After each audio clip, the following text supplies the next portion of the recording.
Welcome to the 60-second buyer tip. Today I'm just going to talk to you quickly about buying in an estate versus buying a normal street house.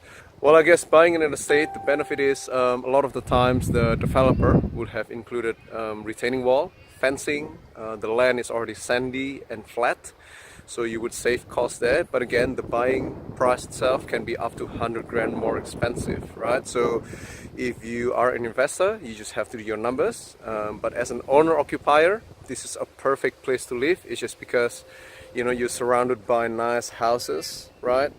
And the area itself is just quiet and secure. So I guess for me to live in, definitely estate is a really good place to live. But other than that, it's for your consideration. That's all from me for now. See you next time.